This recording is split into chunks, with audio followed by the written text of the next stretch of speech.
Cast से जो भी संपर्क आसाम के माध्यम से जो भी माताएं बहनें या सज्जन विद्वान पुरुष जो लोग भी इससे कार्यक्रम से जुड़ते हैं उन सभी का मैं हृदय से धन्यवाद करता हूं। और यदि कहीं पर मेरी बात यदि आपको समझ में ना आए या कहीं कुछ यदि आप पूछना चाहें तो आप जुड़ सकते हैं और कमेंट बॉक्स में आप जो है इसमें आप हमें बताएं तो उसके बारे में हम आपको और विस्तार से समझाने का प्रयास करेंगे। तो इस कार्यक्रम लाइव टेलीकास्ट से संपर्क आसाम पेज पर जो श्री राजू शर्मा जी के लाइव पेज से ये चलता है, पतंजलि योगपीठ जो संपर्क आसाम है वो इस पेज के माध्यम से यह प्रसारण हो रहा है। तो इसके सभी जो भी अधिकारीगण हैं, कार्यकर्ता हैं या जो भी इसमें सहयोग करते हैं और हमारे साथ श्री विकास विद्यालंकार भी इस कार्यक्रम के प्रसारण में विशेष सहयोग देते हैं, तो इनका भी आप सभी का मैं हृदय से धन्यवाद करता हूं। और आप यदि कोई बात मेरी समझ में ना आए तो उसको आप जो है कमेंट बॉक्स में आप कमेंट कर सकते हैं और मेरी जानकारी में आने पर मैं उसके बारे में भी आपको समाधान देने का प्रयास करूंगा। तो अब हम संस्कार के महत्व पर हमने 2 व्याख्यान, एक 12 तारीख में मैंने व्याख्यान संस्कार के स्वरूप पर और उसके महत्व पर मैंने कुछ बिंदुओं पर व्याख्यान प्रस्तुत किया था और शेष जो मैंने सुबह के समय में 40 मिनट का जो व्याख्यान है उसमें लगभग 30 मिनट का लगभग व्याख्यान मेरे विषय का इसमें है। शेष अब उस प्रकरण को मैं आगे बढ़ाता हुआ, प्रकरण तो बहुत बड़ा है लेकिन उसको प्रयास करेंगे कि आज अब इस व्याख्यान में विशेष रूप से जो 16 संस्कार हैं जो महर्षि दयानंद सरस्वती ने हमारे वैदिक आधार को लेकर के जो उन्होंने एक दृष्टिकोण प्रस्तुत किया है, संस्कार विधि में उनका उन्होंने वर्णन किया है क्रियात्मक विधि का। और ये मैं जो इस पर कई पुस्तकें लिखी गई संस्कार विधि पर, जो ऋषि दयानंद जी का प्रसिद्ध सत्यार्थ प्रकाश और संस्कार विधि है, तो संस्कार विधि पर संस्कार भास्कर स्वामी विद्यानंद सरस्वती जी का है। इसके अतिरिक्त संस्कार समुच्चय पंडित मदन मोहन विद्यासागर जी का है। इसी पर इसके अतिरिक्त संस्कार चंद्रिका डॉक्टर सत्य सिद्धांतालंकार जी का, जो गुरु कामिनी विश्वविद्यालय के कुलपति भी रहे पूर्व में और होम्योपैथी और आयुर्वेद के बहुत अच्छे विद्वान थे, तो उन्होंने भी इसको जो है प्रस्तुत किया है और इस पर पुस्तक लिखी है। और भीमसेन सामसमी जी ने भी संस्कार के नाम से 2 भागों में पुस्तक लिखी है। तो ऐसी पुस्तकें बहुत सारे संस्कार पर मिलती हैं, लेकिन उनमें इस संस्कार चंद्रिका में वैज्ञानिक उसका महत्व भी और क्रिया विधि दोनों पक्षों को रखा गया है और उनके अर्थों को भी बतलाया गया मंत्रों में। संस्कार विधि में स्वामी जी ने पुस्तक बड़ा ना हो जाए इसलिए स्वामी जी ने केवल विशेष करके क्रिया विधि का ना वो करते हुए जो संस्कार की जो प्रक्रिया है उसको केवल बताया है, उसके बारे में अधिक उन्होंने नहीं बताया है, उसकी व्याख्या नहीं की है। तो इन ग्रंथों में आपको व्याख्या भाग मिलता है। तो ये जो 16 संस्कार हैं, जैसे सुबह मैंने प्रारंभ किया था लेकिन नेटवर्क बाधा के कारण मैंने प्रकरण को यहीं पर छोड़ दिया था, अब उसको मैं दोबारा जो है पुनः प्रस्तुत कर रहा हूं कि मनुष्य के शारीरिक, बौद्धिक एवं आत्मिक विकास हेतु वैदिक संस्कृति में निश्चित समय पर धार्मिक अनुष्ठान सहित संस्कारों का विधान आवश्यक रूप से किया गया है और मानव जीवन में 16 संस्कार एवं इष्ट कर्तव्य कर्मों का विधान यहाँ पर बतलाया गया है। यथा जैसे पहला संस्कार गर्भाधान संस्कार, दूसरा है गुरुसमन संस्कार, तीसरा है सीमंतोन्नयन संस्कार और चौथा है जात कर्म संस्कार जिसको जन्म लेना बोलते हैं, और 5वां है नामकरण संस्कार जिसमें बच्चे का नाम रखा जाता है, और 6ठा है निष्क्रमण संस्कार जिस समय बच्चे को पहली बार हम घर से बाहर लेकर के जाते हैं, और 7वां है अन्नप्राशन संस्कार जिसमें बच्चे को 6 महीने हो जाने पर हम अन्न का जो है, क्योंकि दूध शरीर की वृद्धि के लिए दूध के मां के दूध की कमी होने से बच्चे को साथ में अन्न भी शरीर को बड़ा होने लगता है, वृद्धि को प्राप्त होता है, तो दूध के साथ में अन्न को भी घोल करके उसे खिलाने पिलाने का प्रावधान किया जाता है। अन्नप्राशन संस्कार,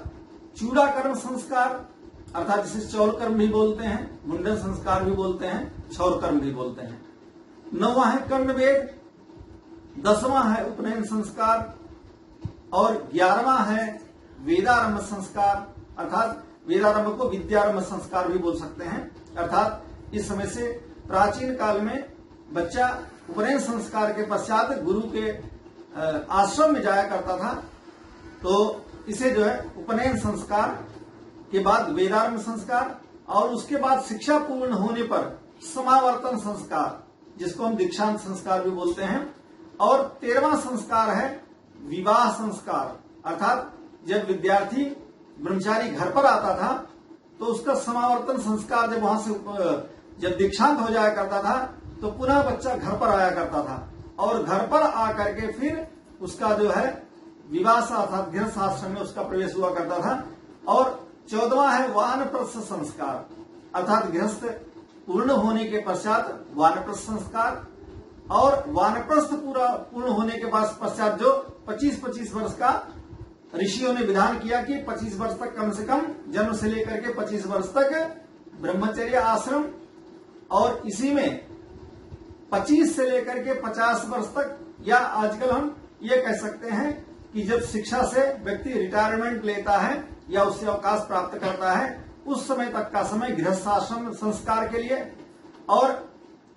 उसके बाद पुनः शिक्षा में लग जाए उसके लिए फिर 50 या रिटायरमेंट के पश्चात 75 वर्ष तक वानप्रस्थ संस्कार, और उसके बाद जो है 75 के पश्चात शेष या विद्यार्थी जीवन से भी, जैसे स्वामी रामदेव जी हैं या अन्य भी बहुत जो लोगोपकारक कार्य करना चाहते हैं और ब्रह्मचर्य पूर्वक रह सकते हैं, समाज राष्ट्र का अधिक कार्य करना चाहते हैं, तो वो बालपन से भी संन्यास ग्रहण कर सकते हैं, लेकिन उनके अंदर लोकेशना, पुत्रेषणा और वित्तेषणा तीनों येषणाएं समाप्त होनी चाहिए, उनके अंदर ऐसी कोई कामना होना नहीं चाहिए। तो उन कामनाओं के पूर्ण होने पर फिर यज्ञोपवीत और चोटी और जनेऊ के बंधनों से 3 ऋणों से मुक्त हो जाता है, पश्चात उसका जीवन यज्ञीय बन जाता है और या आग्नेय स्वरूप हो जाता है। इसलिए जो सन्यासी होते हैं उनका जो वस्त्र का जो कलर है, जो रंग है, वो इसलिए केसरिया होता है या आग्नेय स्वरूप होता है। तो इसलिए सन्यासी का जीवन अग्नि स्वरूप होने से वो अर्थात समस्त कामनाओं से पूर्ण होकर के केवल लोक उपकार के लिए कार्य करता है। तो ये जो है सन्यास संस्कार है। तो ये शिक्षा पूर्ण होने के पश्चात भी हो सकता है, और साथ में यदि कोई आश्रम के क्रम से चलता है तो वानप्रस्थ के पश्चात इस आश्रम का नंबर आता है। तो और उसके पश्चात जो अंतिम संस्कार होता है शरीर पूर्ण, जो हमारा शरीर भस्मांतक शरीरम, जिसे यजुर्वेद में बतलाया, ओम वायुरनिलम अमृतम मथेदन भस्मांतम शरीरम, ओम कृतो अस्मर किल्बे अस्मर कृतंग अस्मर, ये जो है ओम खम ब्रह्म, ये जो है यजुर्वेद के 40वें अध्याय में ये मंत्र प्राप्त होता है। तो वहां पर भस्मांतम शरीरम, इसको भी एक संस्कार के रूप में, यज्ञीय रूप में वो दिया गया है कि अर्थात अंत्येष्टि जो संस्कार है वो भी इसमें हवन सामग्री, घृत, इन सभी का प्रयोग करके हम इसको यज्ञीय बना देते हैं। अर्थात शरीर पर घृत का लेपन, हवन सामग्री को प्रस्तुत करना, और कम से कम शरीर के यदि सामर्थ्यशाली हैं तो कम से कम शरीर के आधे वजन को कम से कम घृत से, और शरीर के बराबर अगर सामर्थ्यशाली अगर संपन्न व्यक्ति है तो शरीर के भार के बराबर हवन सामग्री का प्रयोग अंत्येष्टि संस्कार में करें, जिससे जो शरीर जलने के पश्चात जो अशुद्धि वातावरण में होती है वो साथ के साथ दूर हो सके, किसी भी प्रकार से पर्यावरण पर प्रदूषण को कोई प्रभाव ना हो, इसके लिए जो है यहाँ पर प्रावधान किया गया। तो ये 16 संस्कार जो है मानव जीवन के यहाँ पर स्वामी जी ने बताए हैं। तो अब पहला संस्कार के बारे में मैं आपके समक्ष विचार प्रस्तुत कर रहा हूं कि पहला है गर्भाधान संस्कार। अब गर्भाधान संस्कार क्या है? कहते हैं जिस कर्म के द्वारा पुरुष और स्त्री में गर्भ का आधान करते हैं, स्थापन करते हैं, उसे ही गर्भाधान संस्कार हम कहते हैं। महर्षि दयानंद ने संस्कार विधि में लिखा है, गर्भस्याधानम वीर्य स्थापनम स्त्रीकरणम यस्मिन्नेव वा कर्मणा तद गर्भाधानम, अर्थात जिससे गर्भ का धारण होता है और दोनों के रज और वीर्य का जो स्थापन होता है, जिससे गर्भाशय में स्थिर इसे करना होता है, जिस क्रिया से होता है उसे ही यहाँ पर गर्भाधान संस्कार कहा गया है। यहाँ पर सुबह वाले वक्तव्य में मैंने ये बात कहा था कि हमारे यहाँ जो गर्भाधान संस्कार है इसको एक संस्कार का रूप दिया गया है, अर्थात सृष्टि के आगे चलाने के लिए जो एक संतति की वंश परंपरा को आगे बढ़ाने की प्रक्रिया है और समाज राष्ट्र के लिए एक उत्तम संतति देना, ये गृहस्थ का एक प्रमुख उद्देश्य है और इसी के लिए ये संस्कार का प्रावधान किया गया कि जिससे सृष्टि चलती रहे और साथ में उत्तम संतति समाज राष्ट्र को प्राप्त होती रहे। तो उसके लिए जो है यहाँ पर किसी भी प्रकार का कोई तामसिक विचार या किसी प्रकार का कोई हमारे यहाँ कोई अभद्र चिंतन नहीं है, बल्कि एक संस्कार है और एक सामाजिक मर्यादा है। इसलिए गृहस्थ संस्कार में पति और पत्नी दोनों जो है हमारे यहाँ एक सामाजिक बंधन के रूप में गृहस्थ आश्रम को स्वीकार किया गया है और इसीलिए कन्या का पिता अपनी पुत्री को किसी योग्य वर के साथ जो है जीवन निर्वाह करने के लिए कन्यादान करता है, पाणी ग्रहण संस्कार होता है। तो एक सामाजिक मर्यादा के अनुसार हमारे यहाँ किसी प्रकार की अश्लील या किसी प्रकार के गलत चिंतन के लिए हमारे यहाँ कोई वो नहीं है। तो इसलिए गर्भाधान हेतु तो स्त्री पुरुष का परिपक्व आयु का होना अनिवार्य बतलाया गया है। जब यथेच्छ संतान की आवश्यकता हो तो स्त्री पुरुष दोनों प्रीतिपूर्वक अपने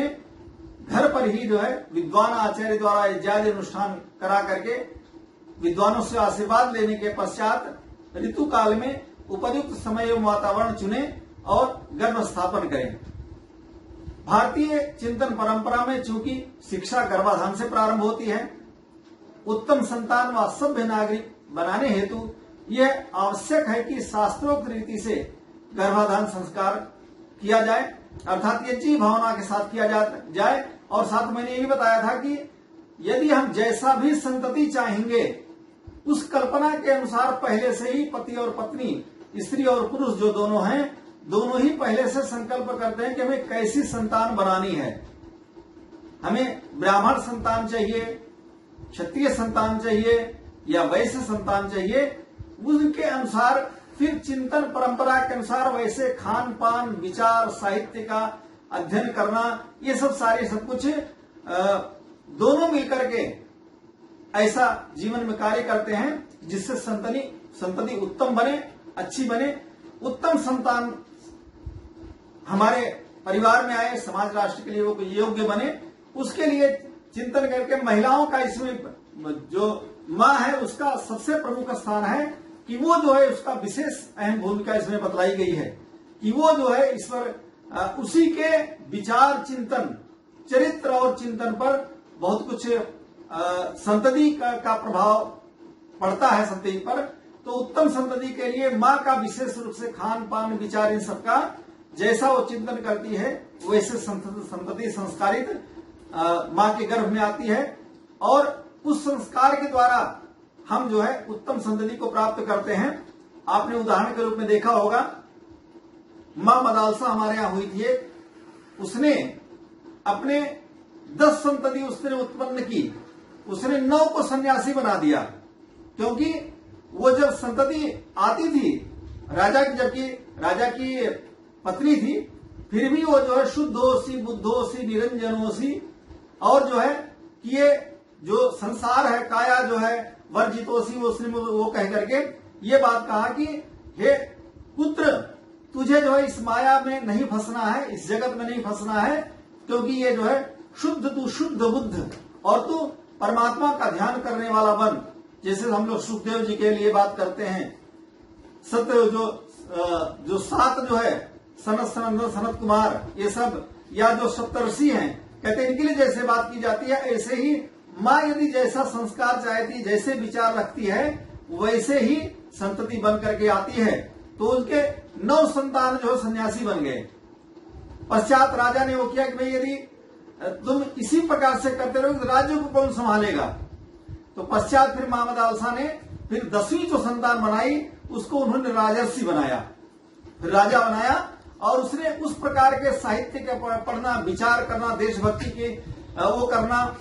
देशभक्तों के चित्र लगाना, ये सब अपने कमरे में वो किया। पश्चात जो 10वीं संतान हुई वो राजर्षि हुई और उसने जो है देश समाज राष्ट्र को एक आदर्श राजा बना। इसके अतिरिक्त आप देखते हैं शकुंतला को देखिए, भरत के लिए, भरत कितना बड़ा, प्रारंभ से ही उसने शेर के दांत जो चीर करके जो है मुंह को खोल करके इतना निर्भीक था कि उसको गिनता था, वो डरता नहीं था। तो ये या जो है मैंने वीर शिवाजी की बात की थी, माता जीजाबाई ने, समर्थ गुरु रामदास ने और मां कौशल्या ने, गुरु वशिष्ठ ने, मां जो है इधर देवकी के पुत्र बलराम और रोहिणी के, बलराम और जो है यशोदा से और वसुदेव देवकी से जो भगवान कृष्ण पैदा हुए, इन लोगों ने गुरुकुलों में शिक्षा प्राप्त करके एक जो उत्तम संस्कार प्राप्त किया, परिणाम स्वरूप ये कम आयु में ही पूर्ण विद्या को प्राप्त करके, लौकुश का मैंने उदाहरण दिया था कि वो संस्कार प्रारंभ से, ये घटना की बात है कि मां सीता स्वयं ही चाहती थी कि मैं जंगल में जाऊं, और जो घटना बतलाई जाती है कि आरोप लगाने वाली, ये सब दैव संयोग की एक बात है कि धोबी ने जो बात की जो है कि मैं तो ऐसा नहीं कर सकता, वो तो जो लांछन उसने लगाए, तो एक प्रकरण बन गया। लेकिन वास्तव में इससे पहले ही संतति के निर्माण के लिए राम और सीता दोनों ही चाहते थे कि हमारी संतति की का जो जन्म है वो राज परिवार में ना होकर के कहीं गुरुकुल में हो। तो उनकी योजना पहले से चल रही थी माता सीता की कि मैं चाहती हूँ कि मेरी संतति जो हो वो राजघराने में ना उत्पन्न हो करके ये कहीं आश्रम में उत्पन्न हो। तो उसी के परिणाम स्वरूप वो भी संयोग बन गया। तो उनको लक्ष्मण के द्वारा ऋषि वाल्मीकि ऋषि के आश्रम के पास उसको जो उनको पहुंचा दिया गया, छुड़वा दिया गया, और वाल्मीकि ऋषि का जो संरक्षण प्राप्त हुआ। परिणाम स्वरूप आप देखते हैं कि लौकुश ने रघुवंशी जो भगवान राम का से भी, राम के जितने मतलब चारों जो भाई थे उन तीनों को भी उन्होंने परास्त कर दिया और उनकी पूरी सेना को भी परास्त कर दिया था अयोध्या की। तो इतने योग्य और उत्तम संतान माता सीता ने उत्पन्न किया। तो ये संस्कार की बात है कि जो उन्होंने गुरुकुलों में जो एक उत्तम संस्कार प्राप्त किया, मां सीता का जो एक चिंतन था उसको, और महर्षि वाल्मीकि ने उसको एक सही स्वरूप दे करके उन्होंने समाज के समक्ष एक संस्कार की प्रक्रिया को प्रस्तुत किया। और व्यक्ति के जीवन में संस्कार ही बहुत महत्वपूर्ण होता है। हम जैसी संतति, स्वामी जी कहते हैं संस्कार विधि में, और उसको अन्य विद्वानों ने व्याख्यायित भी किया कि जैसी आप संतति चाहते हैं वैसा खान पान विचार करते हैं तो वैसी संतति बनती है। और इसके लिए यदि हम पुत्र चाहें या पुत्री चाहें, उसके लिए भी स्वामी जी ने प्रावधान किया संस्कार विधि में कि जो ऋतु काल के जो यमसी के जो 16 दिन होते हैं, उन तिथियों में जो सब 4 दिन प्रारंभ के 4-5 दिन त्याज्य हैं, उसके पश्चात यदि पति पत्नी ऋतु काल में मिलते हैं तो उनमें सम और विषम दिनों का पुत्र और पुत्री के लिए प्रावधान है कि अगर उसके अनुसार यदि आप मिलते हैं तो उसके द्वारा आप जो है पुत्र या पुत्री का भी वो कर सकते हैं। और विशेष जानकारी के लिए आप संस्कार चंद्रिका या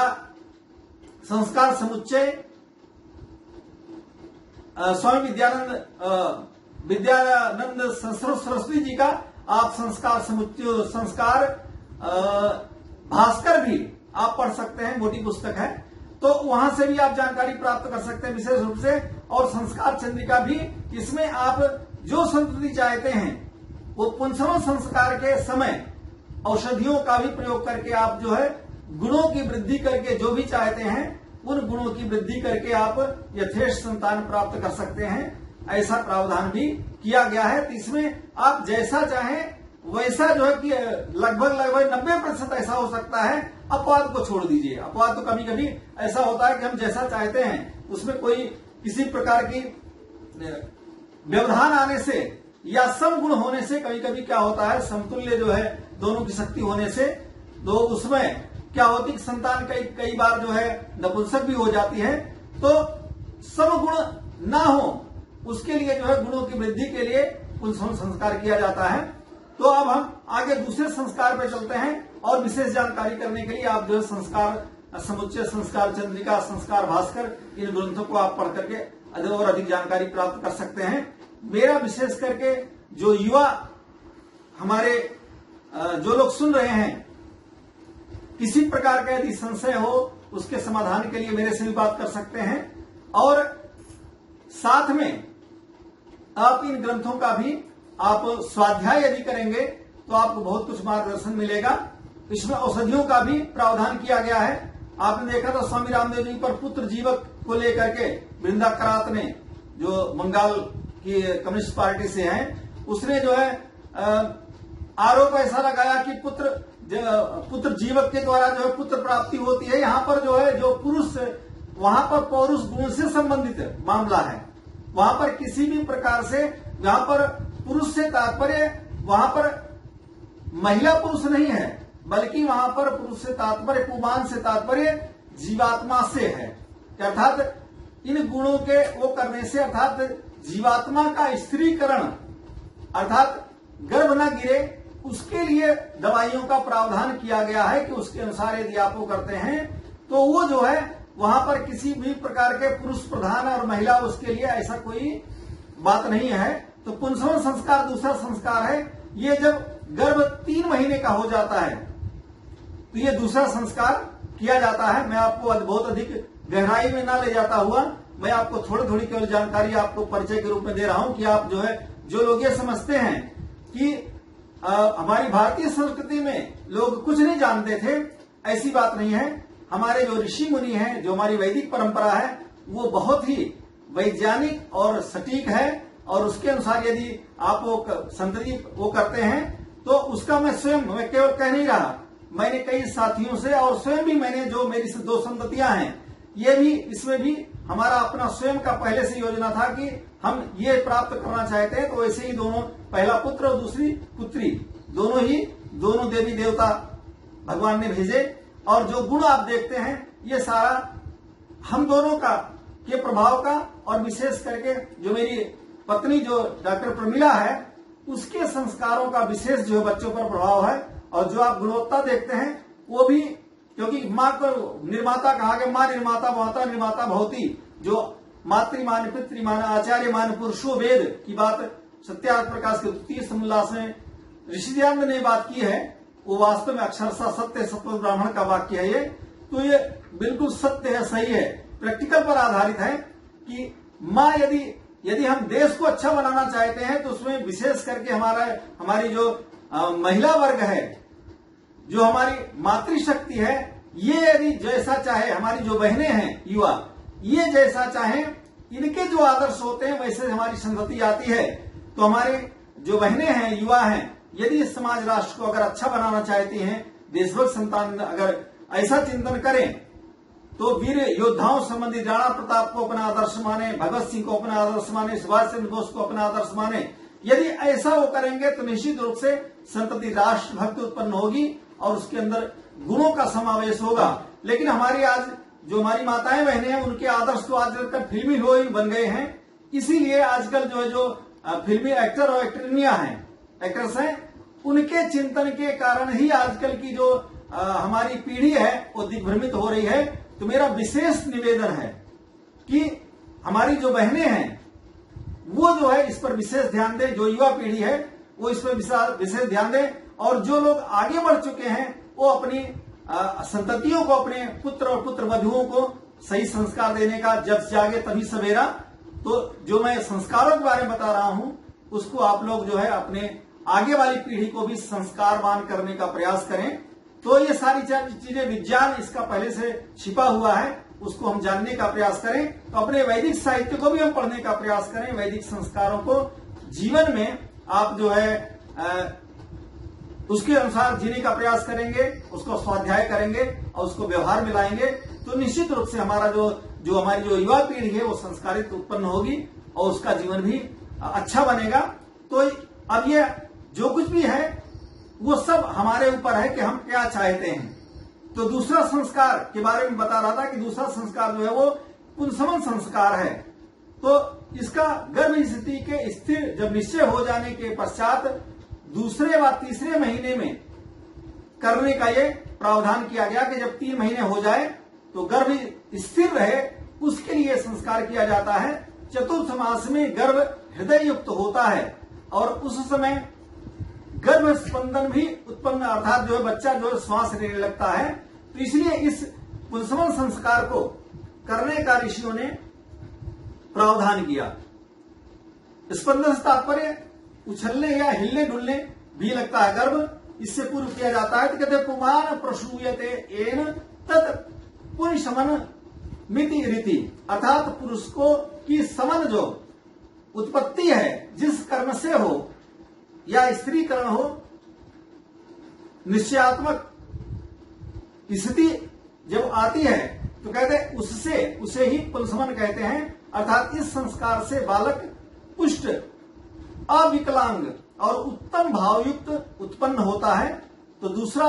यह भी है कि इस मास में गर्भ गिरने की भी संभावना होती है, तीसरे महीने चौथे महीने में। तो गर्भिणी जो महिला है, जो माँ बहन जो गर्भवती है, तो गर्भिणी के लिए को सांत्वना देने के निमित्त और उससे हृदय में शुद्ध संस्कारों को भरने के लिए उद्देश्य से इस संस्कार को संपन्न कराया जाता है। तो ये जो है उसका जो विधि पक्ष है, इसका मैं केवल आपको थोड़ा थोड़ा केवल परिचय दे रहा हूं।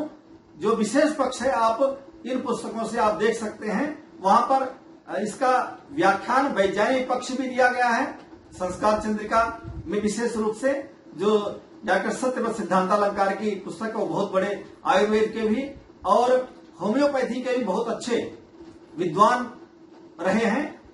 तो वो गुरुकुल के हमारे विद्वान थे, तो आचार्य भी रहे और कुलपति भी रहे।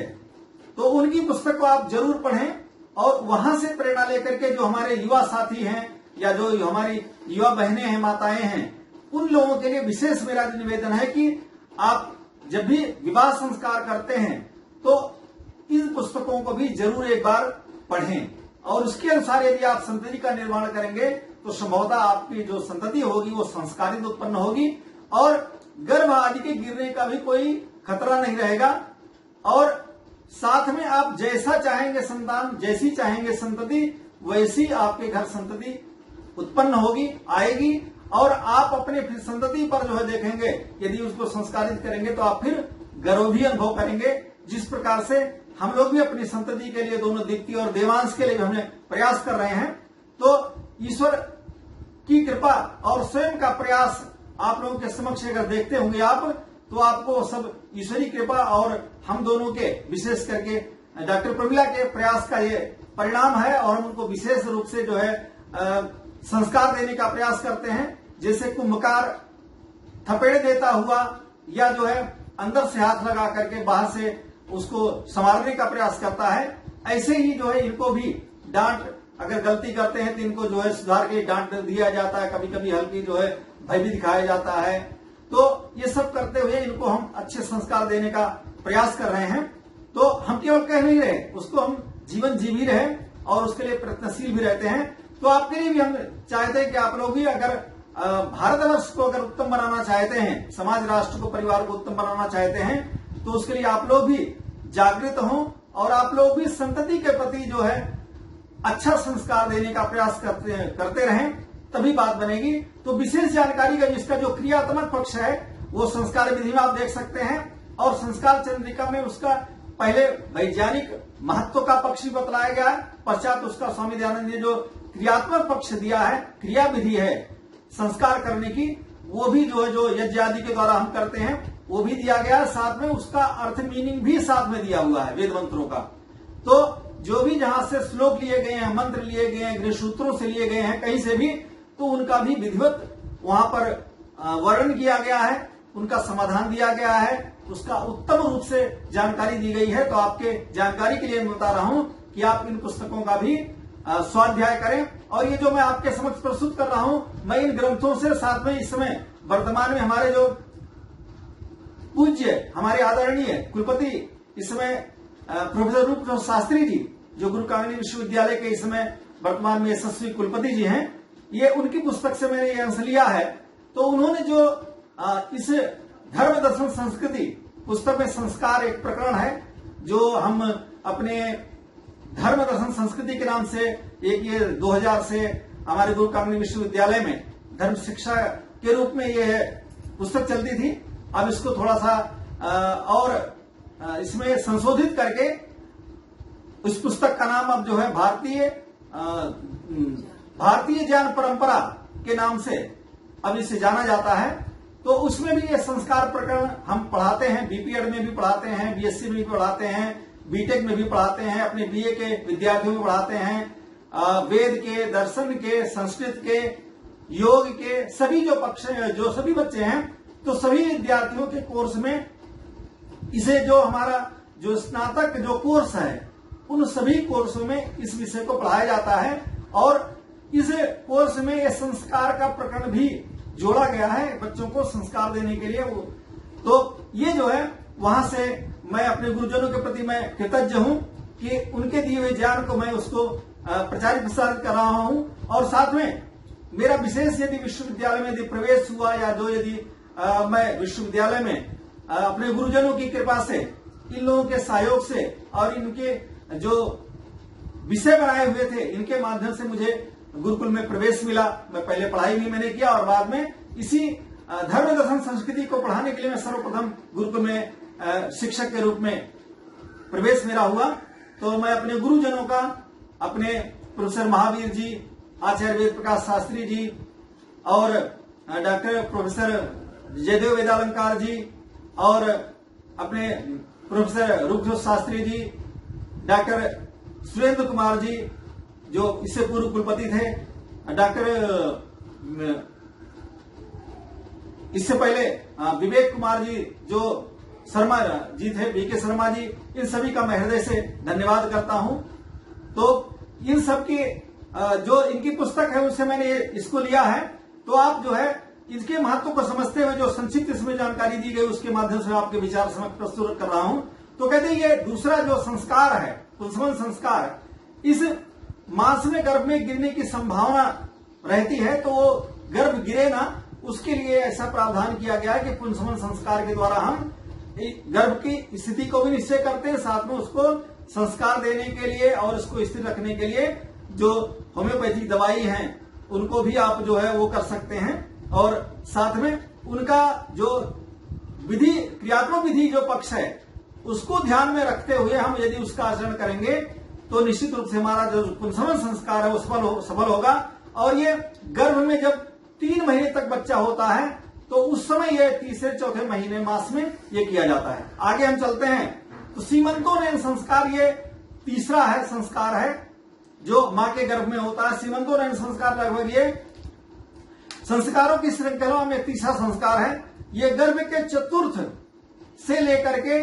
8वें माह के बीच किया जाता है, विशेष करके 5वें या 6ठे महीने में इसका विशेष प्रावधान है। इस समय कभी भी संपन्न किया जा सकता है, विशेष करके 6ठे या 8वें माह के बीच में करना चाहिए। वैसे 6ठे महीने में करने से 5वें महीने में ज्यादा अधिक अच्छा होता है, प्रभावकारी होता है। इसी को सामाजिक परंपरा में कहीं कहीं पर वो गोद भराई आदि की विरसम पंजाबी परिवारों में करते हैं। तो उसके पीछे जो उद्देश्य है कि अर्थात जो गर्भवती महिला है उसका विशेष ध्यान रखा जाए, उसको जो है उसकी सुख सुविधा का, खान पान का, हर प्रकार का ध्यान रखना, जिससे संतति जो उत्पन्न हो, संतुष्ट उत्पन्न हो, उसके अंदर किसी प्रकार की कोई कमी ना हो, उसको ध्यान में रखते हुए ऐसा किया जाता है। क्योंकि उक्त मासों में गर्भिणी का को सांत्वना की, उल्लास की, प्रसन्नता एवं उत्तम शिक्षा की आवश्यकता होती है। तो इसी के लिए यह संस्कार सीमंतोनयन संस्कार 5वें या 6ठे महीने में किया जाता है। गोद भराई की रस्म भी इसलिए की जाती है कि जिससे वो प्रसन्न रहे। और हर पति जो है संस्कार जहां विधि पक्ष है वहां पर खीर बनाया जाता है, चावल और उड़द की खीर बनाई जाती है और उसमें बराबर घी डाल करके बिल्कुल तैरता हुआ उसमें जो है पति जो है अपने हाथों से उसको खीर बना करके उसको जो है यज्ञ के समक्ष, यज्ञ के पश्चात उसके खीर की आहुति दी जाती है। और उसी को तैरते हुए घी में जो है पूछता है कि किम पश्यसी, तो वो कहती है कि मैं आपको इसमें देखती हूं, आपकी संतति को मैं इसमें घृत में देखती हूं। और उस खीर को जो है ले जा करके फिर बाद में उस खीर को जो है अपने हाथों से चम्मच से वो अपनी पत्नी को खिलाता है और साथ में कंघी से जो है केसों को संवारता है। और ये किस लिए कि जिससे अर्थात मैं उसके पीछे उद्देश्य होता है कि पति अपने पत्नी के लिए कहता है कि मैं तुम्हारा हर प्रकार से देखभाल करूंगा और तुम्हें किसी प्रकार के अभाव का सामना नहीं करना पड़ेगा। तो इन सब बातों को ध्यान में रखते हुए ये संस्कार किया जाता है। ये संस्कार का नाम श्रीमंतों ने इसलिए है कि इस संस्कार की विधि में पत्नी के हृदय में सांत्वना उत्पन्न करने के लिए अर्थात प्रसन्नता उत्पन्न करने के लिए हमारे यहाँ प्रावधान है कि जो महिला है यदि संतुष्ट होगी, प्रसन्न होगी तो संतति भी प्रसन्न होगी, योग्य होगी। और यदि वो दुखी होगी, कष्ट होगी, अगर उसको कष्ट होगा तो उस स्थिति में कहते हैं कि बच्चे के जो बच्चा उत्पन्न होता है उसके अंदर कई बार जो है विकृत भावनाएं भी उत्पन्न हो जाती हैं। आपको उदाहरण दे रहा हूं, जहां पर हम सुभद्रा के लिए हम संस्कार की बात करते हैं। जो आप सभी लोग जानते हैं कि महाभारत में सुभद्रा जब गर्भवती थी तो अर्जुन ने गर्भ में जब संतान जब अभिमन्यु था तो उसको उन्होंने जो चक्रव्यूह की घटना सुनाई थी तो वहां से उसको संस्कार मिले थे। इसी का दूसरा पक्ष में सुना रहा हूं कि जब अर्जुन राजसूय यज्ञ से पूर्व विस्तार के लिए जब आसाम नागालैंड गए थे तो वहां पर जब उलूपी के पास से नागलोक से जब वो नागालैंड की तरफ, आसाम की तरफ बढ़े जहां पर मां कामाख्या का वो है, तो वहां पर चित्रांगदा से भी उनका विवाह संस्कार हुआ। तो अर्जुन की 3 पत्नियां विशेष रूप में मानी जाती हैं। एक तो सुभद्रा, दूसरी जो है जिससे अभिमन्यु प्राप्त हुए, दूसरी जो है उलूपी नागलोक से थी और तीसरी जो है चित्रांगदा,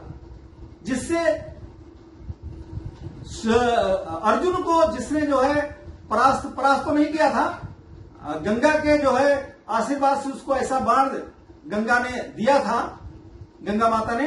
कि जिसके कारण से वो जो है जब हारने को हो गया तो उसने जो है उस बाण का प्रयोग करके उनका सिर विच्छेद कर दिया था अर्जुन का, जो बब्रुवाहन के नाम से जाना गया। चित्रांगदा का जो पुत्र हुआ वो आसाम का था और वो जो बब्रुवाहन, तो बब्रुवाहन को की जो पत्नी जो मतलब उसकी जो मां जो अर्जुन की पत्नी थी चित्रांगदा, उसने जो है कारण क्या हुआ कि जब ये पेट में था तो किसी कारण से गलतफहमी के कारण अर्जुन वहां से जब चले आए तो परिणाम स्वरूप वो बहुत दुखी हुई और उसने प्रतिज्ञा कर लिया कि मैं अर्जुन से भी अधिक जो है अर्जुन के समान या उससे भी तेजस्वी पुत्र को बनाऊंगी। और उसके लिए उसने जो है विरोध के रूप में या अर्जुन के विरुद्ध उसने भावनाएं भड़काना प्रारंभ किया और परिणाम स्वरूप जो है पुत्र ने जो है पिता का वध किया। लेकिन उसके पश्चात अर्जुन की सहायता से उसको जब पता चला कि तो मैंने अपने पिताजी का वध कर दिया, तो उसको जाकर के नागलोक से वो मणि ले आते हैं, नागमणि ले आते हैं और भगवान कृष्ण के सहयोग से उन्होंने उसको जो है अर्जुन जी को दोबारा जो उनको जीवित कर दिया। तो ये जो है और इनके पुत्र जो कर्ण थे, कर्ण के पुत्र को भी श्वेतकेतु या ऐसे कुछ नाम है, तो उसको भी जो है इसने पराजित कर दिया था, बब्रुवाहन ने उसका भी वध कर दिया था। तो उसको भी भगवान कृष्ण ने जीवित किया। तो ये जो घटना है कहते कि विरुद्ध भावनाएं होने से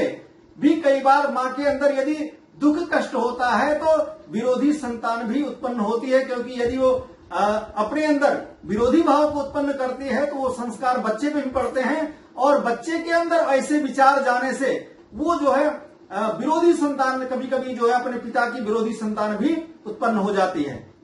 आप ऐसी फिल्मों में भी देख सकते हैं। फूल और कांटे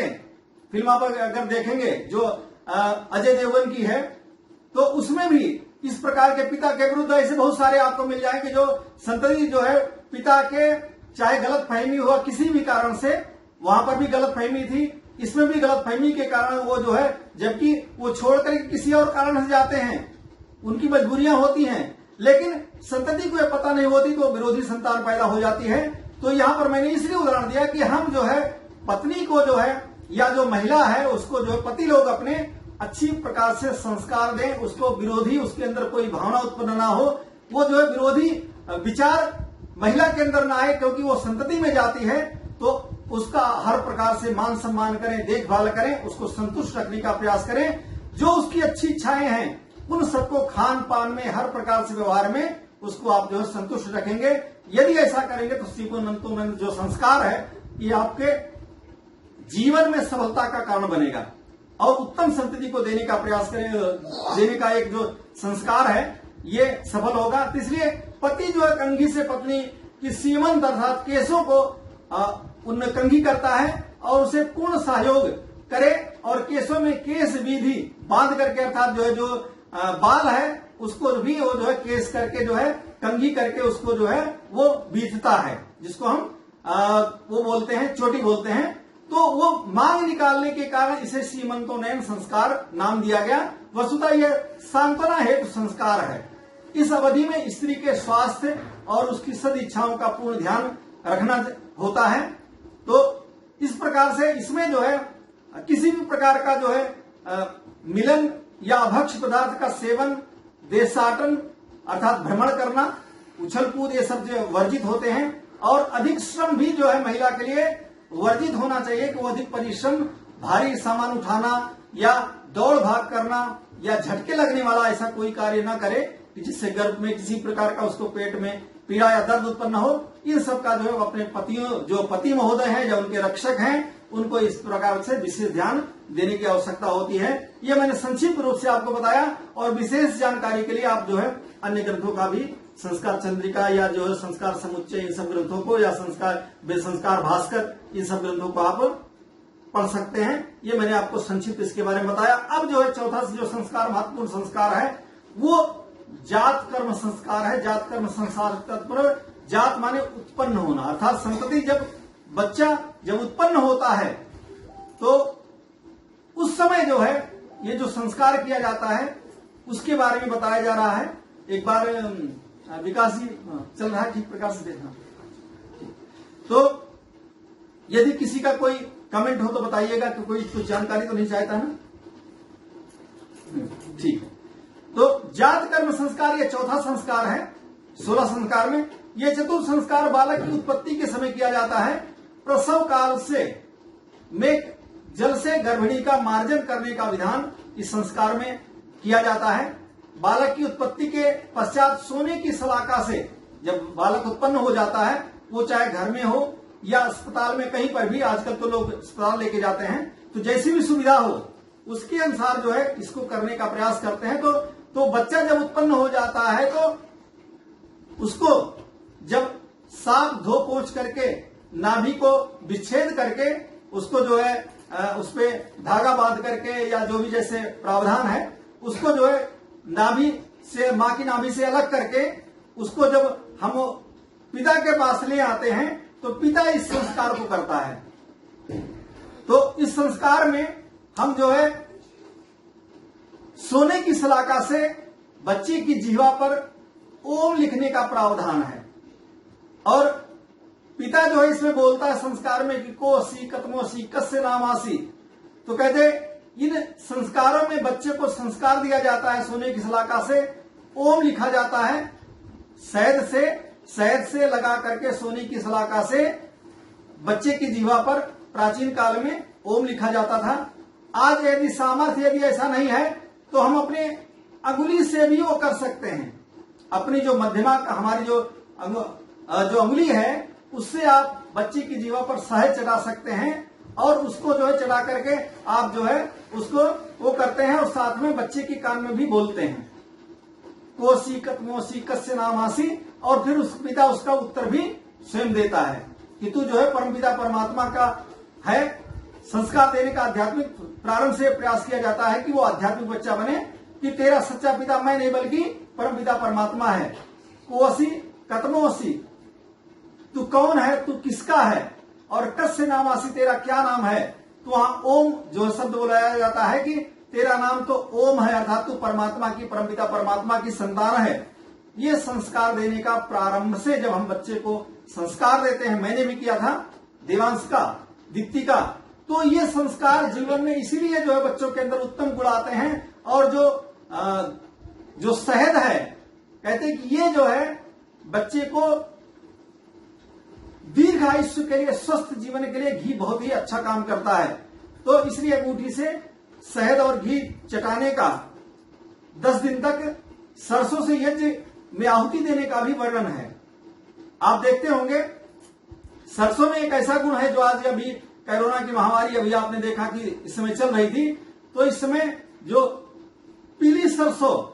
और काली सरसों का देखते होंगे, हम यज्ञ जब करते हैं, अग्निहोत्र करते हैं, तो इसमें हम सरसों के उसका भी आहुति देते हैं। तो अपने यहां गूगल या जिसे लोबानी बोलते हैं, तो गूगल की जो है, और साथ में घर में जब तक प्रसव, जो जच्चा बच्चा जहां रहते हैं, आपने देखा होगा परिवारों में, वहां पर किसी को जाने नहीं दिया जाता, साथ में उसको जो है लगभग 10-12 दिन तक वहां पर धूनी दी जाती है। अर्थात एक सकोरे में अग्नि पर गूगल और साथ में पीली सरसों का भी आहुति यज्ञ में दिया जाता है। तो उससे वो संक्रमण, जो कोरोना आदि का जो संक्रमण है, वो सब दूर रहता है और किसी भी प्रकार का बैक्टीरिया का, वायरस का कोई प्रभाव नहीं होता है। इसलिए कपूर जो यज्ञ में हम प्रयोग करते हैं, कपूर प्रयोग करते हैं, या हम सरसों का जो यज्ञ में प्रयोग करते हैं, तिल का प्रयोग करते हैं, सारी सब औषधियां हैं। और शक्कर का भी यदि हम जो अगर इसका भी गुड़ का, या जो कभी कभी हम चीनी का प्रयोग करते हैं, तो ये सारे के सारे हैजा आदि के विषाणुओं को नष्ट करता है। तो जो यज्ञ थेरेपी है या यज्ञ चिकित्सा है, इसके माध्यम से भी हम जच्चा बच्चा इन सबको, या जो कोरोना का जो है प्रभाव अभी आपने देखा, जो 2 प्रकार के भी महामारी आपने देखी, उस महामारी में भी हम बिल्कुल ईश्वर की कृपा से हमने यही किया, हमने यज्ञ करते रहे और साथ में कपूर और जो ये औषधियां हैं, इन सब का हमने प्रयोग किया। गिलोय का जो यज्ञ में प्रयोग किया, तुलसी का प्रयोग किया, काढ़े में प्रयोग किया। इन सब में प्रयोग करने से क्या हो, किसी भी प्रकार का हमारे परिवार में कोरोना का कोई प्रभाव नहीं। यहाँ पर हरिद्वार में हमारे परिवार के पास में भी नहीं किसी के यहाँ कुछ हुआ और हमारे परिवार में कहीं कुछ हुआ। तो ये यज्ञ का प्रभाव है। तो इसको समझ करके तो यहाँ पर बताया गया कि जब जच्चा बच्चा जहां पर रहते हैं, उस कमरे में भी इसका धूम दिया जाए, जिससे किसी भी बाहरी बैक्टीरिया का, किसी का कोई प्रभाव ना हो। इसके अतिरिक्त जो है नीम की पत्ती भी वहां पर रखी जाए, नीम की पत्ती भी रखी जाती है, जिससे किसी भी प्रकार के जो बैक्टीरिया या विषाणु हैं वो सभी दूर रहें। तो ये जो है, जो प्रावधान ऋषियों ने किया, बिल्कुल वैज्ञानिक किया है, इसमें हमें शक करने की आवश्यकता नहीं है। आप प्रयोग करके देखिए। भोपाल कांड में भी आपने देखा था कि जो याज्ञिक परिवार था, जहां पर गाय के गोबर का और गाय के उसका प्रयोग किया जाता था, यज्ञ किया जाता था, वहां पर इन अमोनिया गैस आदि का कोई प्रभाव नहीं हुआ। तो हम अपनी वैदिक संस्कृति के महत्व को समझे जीवन में, और इसका महत्व समझते हुए यदि हम जीवन में आगे बढ़ेंगे, जीवन में चलेंगे, तो हमारे जो वैदिक संस्कार हैं, इनके महत्व को हम समझ करके अगर चलते रहेंगे, तो निश्चित रूप से हमारे स्वयं पर भी, परिवार पर भी, बच्चों पर भी अच्छे संस्कार पड़ेंगे और हम सुरक्षित रहेंगे।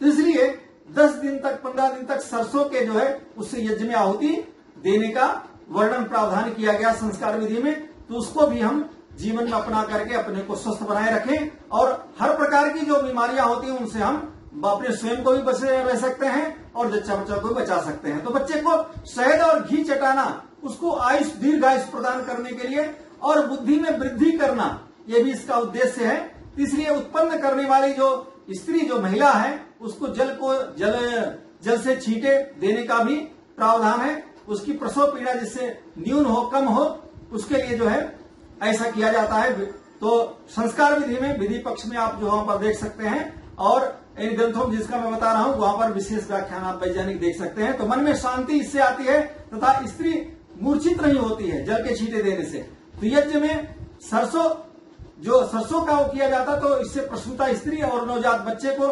कई प्रकार के संक्रामक रोगों से इससे मुक्ति मिलती है, और उससे जो है कोई प्रभाव नहीं होता, और अन्य बीमारियां भी नहीं होने पाती हैं। इसी का दूसरा महत्व मैं बतला रहा हूं कि इसीलिए हमारा जो जब भी संक्रमण काल होता है, होली का समय और दीपावली का समय, जिस समय ऋतु परिवर्तन होता है, उस समय भी इसीलिए बड़े यज्ञ करने का प्रावधान अपने वैदिक संस्कृति में था। लेकिन आज हम उसको भूल करके हम उल्टे सीधे कार्य कर रहे हैं। आज हम शराब पीते हैं होली पर, और उसमें जुआ खेलते, बताओ दीपावली पर। ये सब जो कुप्रथाएं चल गई हैं, इनको दूर करके होली पर हमें जो है मिष्ठान खिलाने का, साथ में बड़े यज्ञ करने का, गेहूं की बाली होली के समय तैयार होती है उसके यज्ञ करने का, ये जो है प्रावधान था। बड़े बड़े यज्ञ किए जाते थे जिससे किसी भी प्रकार का आजकल की तरह संक्रमण या महामारी नहीं आती। यदि लोग आज भी यज्ञ करना प्रारंभ कर दें, अभी ऑक्सीजन की बात कर रहे थे दिल्ली में और हर सब जगह बड़े महानगरों में, बतलाइए इन बड़े महानगर के लोगों ने जो बहुत बड़े बड़े विचारक बनते हैं, बहुत बड़े अपने को विद्वान दिखाते हैं या बहुत बड़े राजनेता दिखाते हैं, इन्होंने एक तो पहले बड़े जो ऑक्सीजन उत्पन्न करने वाले जो वृक्ष थे बड़े बड़े, उन सब वृक्षों को कटवा दिया। पीपल, बरगद या जो नीम, ये सब सारे खत्म करवा दिए। अब ये जब खत्म करवाओगे तो ऑक्सीजन कहां से उत्पन्न होगा? अरे आपने अगर इसको समाप्त कर दिया, आपने वृक्षों के लिए उसके लिए जगह नहीं छोड़ा, तो उसके लिए तो उसका परिणाम होगी। दूसरा विकल्प था यज्ञ करें, यज्ञ भी आप नहीं करते। गोघृत से वैसे आपके लिए पेट्रोल जलाने के लिए, वो करने के लिए, हर बच्चे के लिए आपके पास गाड़ी आप उपलब्ध करवाते हैं। बड़े बड़े शहर के लोग, सबके लिए गाड़ी अलग, पेट्रोल डीजल फूकने के लिए। तो वो जो पेट्रोल डीजल जो फूकता है वो बीमारी को तो उत्पन्न करता है। जब ऑक्सीजन की मात्रा कम होगी तो फिर हाय हाय ऑक्सीजन करिए फिर। तो उसका उपाय यह है कि आप जो है गोबर के उपले से और आम, पीपल, बरगद, इन सब की जो जिसमें दूध होता है, इन उत्तम जो वृक्ष हैं, इनकी सूखी समिधाओं से आप यज्ञ करें। गोघृत से अगर हवन करेंगे तो इससे जो है ये सब सारे जो ऑक्सीजन का निर्माण होता है, और घर में अगर करते रहे तो ऑक्सीजन अपने आप स्वयं जो कन्वर्ट करता रासायनिक प्रक्रिया से। तो जो फिजिक्स वाले हैं या केमिस्ट्री वाले इसको आपको अच्छी तरह समझा सकते हैं। विदेशों से भी ऐसी इस प्रकार की रिपोर्टें आई हैं, तो उनके अनुसार जो है आप अगर वेद मंत्रों से अगर यज्ञ करते हैं तो उससे ऑक्सीजन का निर्माण होता है और हम बचे रह सकते हैं। लेकिन हमें तो उल्टी केवल टीका टिप्पणी करनी है, बस जो है सरकार पर जो है वो करना स्वयं कुछ नहीं, बस केवल लोगों के अंदर भय उत्पन्न करना ही केवल लोगों ने जो है अपना वो कर लिया। तो इसके लिए अब भी कि अगर ऑक्सीजन की समस्या से अगर आपको निजात पाना है तो आप वृक्ष लगाइए, अधिक से अधिक पर्यावरण की सुरक्षा कीजिए, और साथ में यज्ञ संस्कृति को अपनाइए। अगर आप यज्ञ करना प्रारंभ कर देंगे तो उससे भी गोघृत से अगर आप हवन करना प्रारंभ कर देंगे, उसमें जो 4 प्रकार की औषधियां डाली जाती हैं उनका अगर प्रयोग करेंगे, यहां पर किसी भी हिंदू, मुस्लिम, सिख, ईसाई से कोई लेना देना नहीं है। अगर जिसको जीवन चाहिए वो सभी लोग यज्ञ करें। अगर यज्ञ करेंगे, यज्ञ संस्कृति को अपनाएंगे तो मानव का संरक्षण होगा। और यदि इसके विपरीत आचरण करेंगे, कुछ लोग करेंगे, कुछ लोग केवल जो खून की नदियां बहाएंगे, असुरता के काम करेंगे, राक्षसी काम करेंगे, केवल लोगों को संक्रमण उत्पन्न करना या भय उत्पन्न करना या मारना, जिनका जो है जो उद्देश्य जिन लोग बना हुआ है, वो लोग जो है स्वयं भी जो दूसरों को मारता है, निश्चित रूप से वो भी उसी चपेट में आता है। इसलिए सभी मानव जाति के लिए मेरा संदेश है कि सभी लोग यज्ञ संस्कृति को अपनाएं। ये वैज्ञानिक पद्धति है, इसको जो अपना करके हम सृष्टि को बचा सकते हैं। नहीं तो फिर जो है अगर गो हत्या, ये सब जो बूचड़ खाने खोल रहे हैं या जो हत्याएं कर रहे हैं, जीव जंतुओं का चित्कार जो उत्पन्न कर रहे हैं, जो जिससे कारण भूकंप आता है, तीन सबको जो छोड़ करके आप अपनी हम अपनी वैदिक संस्कृति पर, शाकाहारी जीवन पर आए,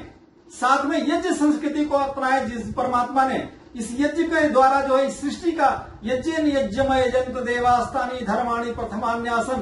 तेह नाकम महिमाना सचंत यत् पूर्वे साध्या संति देवा। अर्थात परमात्मा ने यज्ञ करके इस सृष्टि को उत्पन्न किया है। तो जो उसने यज्ञ के द्वारा इस यज्ञ संस्कृति को हम सबके कल्याण के लिए उत्पन्न किया,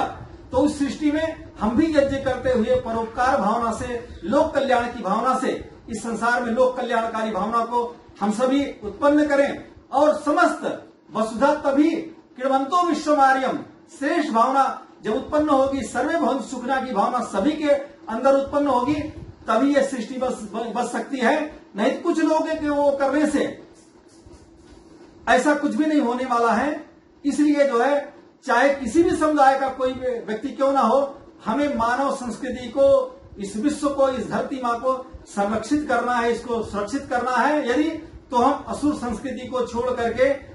योग संस्कृति को, यज्ञ संस्कृति को अपनाएं और अपने अंदर उदात्त भावनाएं लाएं। स्वार्थ को छोड़ करके परार्थ के लिए सोचें, सबके लिए सोचें। नहीं तो यदि केवल अपने लिए सोचते रहेंगे तो उससे जो है फिर युद्ध होगा, और युद्ध से फिर जो है उससे संस्कृति, हमारी जो मानव संस्कृति है या विश्व संस्कृति है या धरती, फिर उससे नष्ट हो जाएगी। अगर मिसाइल छूटेंगे, अगर जो है बारूद अगर जो है छोड़े जाएंगे, जिस प्रकार से जो है लोग युद्ध एक दूसरे पर करते रहे, तो उससे दोनों का नुकसान होता है। इसलिए हमारी वैदिक संस्कृति विश्व शांति की बात करती है, तो उसके लिए आवश्यक है हम यज्ञ को करते रहें। तो इस जात्मक कर्म संस्कार में भी इसलिए यज्ञ में हम यज्ञ करने का प्रावधान करते हैं।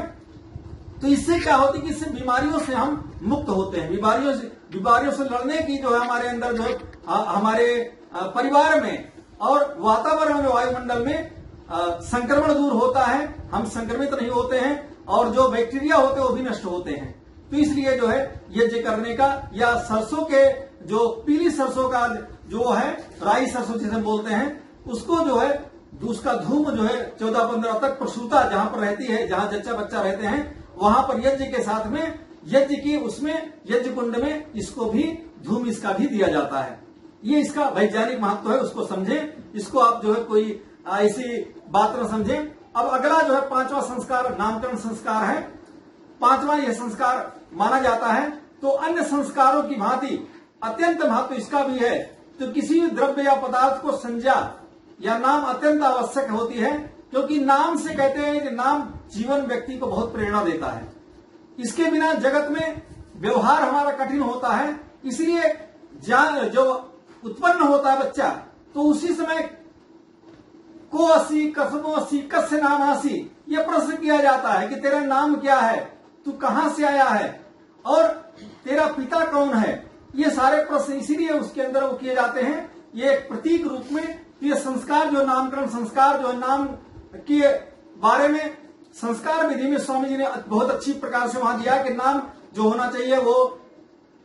कैसे रखे जाने चाहिए। आप संस्कार विधि को वहां पर विशेष अध्ययन करें कि जो नाम होने चाहिए करिएगा, और इसको अधिक से अधिक आप जो है शेयर कीजिए, इसको भेजिए, कि जिससे जो है लोग संपर्क आसाम जो पतंजलि योग पीठ का जो आपका जो ये फेसबुक है, ये अधिक से अधिक प्रचारित प्रसारित हो, और इसके माध्यम से अधिक से अधिक लोगों को अच्छी शिक्षा प्राप्त हो, वैदिक संस्कृति की शिक्षा प्राप्त हो। इसके लिए आप सभी लोग अधिक से अधिक जो है इसको आप अपने मित्रों में, अपने साथियों में, सभी लोगों को आप जो है शेयर कीजिए, कमेंट कीजिए, और वो लोग भी लाभ प्राप्त कर सकें। इन्हीं मंगलकारी भावनाओं के साथ मैं आप सभी का हृदय से धन्यवाद करता हूं। जिन लोगों ने देखा या देखेंगे आगे भविष्य में भी, उन सभी के लिए मैं सभी लोगों के लिए मंगल कामना करता हूं। और पतंजलि योगपीठ जो आसाम है उससे जुड़े हुए सभी लोगों का मैं हृदय से धन्यवाद करता हूं। विशेष करके राजू भैया जो हमारे हैं,